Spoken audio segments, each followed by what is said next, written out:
الرز حقينا في المندي. عندنا الدجاج وعندنا الرز البسمتي. هذا واش نسحقوا فيه. الدجاج تجيبوا دجاجه صغيره قسموها على زوج. هايديك الا ما عرفتوش تقسموها قولوا للبوشي يقسمها لكم. المهم صغيره. علاش صغيره؟ باش لو طون يطيب لنا الرز يطيب لنا الدجاج. الو عندنا دجاجه مقسومه على زوج. درك نديروا لا مارينا تاع الدجاج باش يشرب، نخلوه يشرب واحد الساعه ولا باش نكملوه. هنا واش عندنا نص كاس زيت.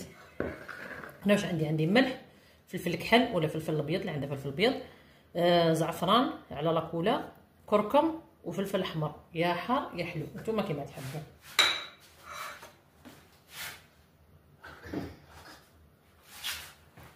نخلطوا هادو تري بيان.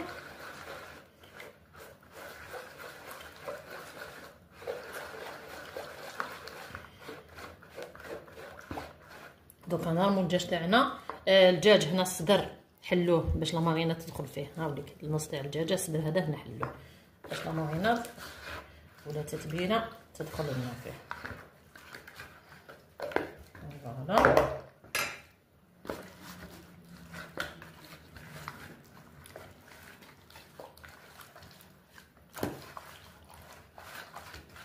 ايوا.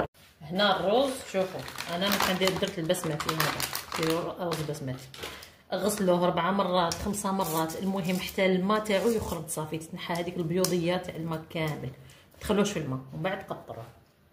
هنا نوجدوا الرز. الو واش عندنا؟ شوفوا يا عندكم طنجره تاع تيفال ولا تاع الحديد، المهم حاجه اللي تدخل الفرن، ولا تاع الطين، المهم حاجه اللي تدخل الفرن.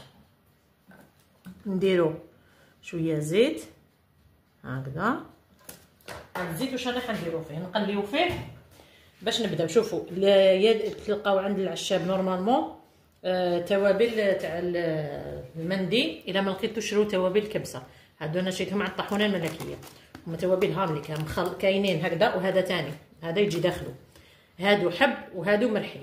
الوغ واش عندنا حنا؟ واش نديرو؟ هادو نقليوهم دركا في الزيت. عندنا قرفه، عندنا فلفل احمر، عندنا اللومي هذا توم الكحل بليتو قارص الكحل، عندنا رمد. هادو كاع لازم يتقلاو في الدرسه هذه تاع المندي. هنا واش عندي الهيل. هذا هو الهيل اللي ما يعرفوش، حنا في الجزائر ما نطيبوش به، مي حنا نديرو كوم لا بروميير فوا هذه نديروها كما يقولوا على اصولها. وكم ما عجبتناش نقصوا، ما تكثروش منه باسكو بنتو شويه قاصحه. هنا هادوما نورمالمون عندي القزبر، عندي قرنفل، وعندي توم والبصل يابس. الوغ نزيدو قرنفل واحد 4 حبات.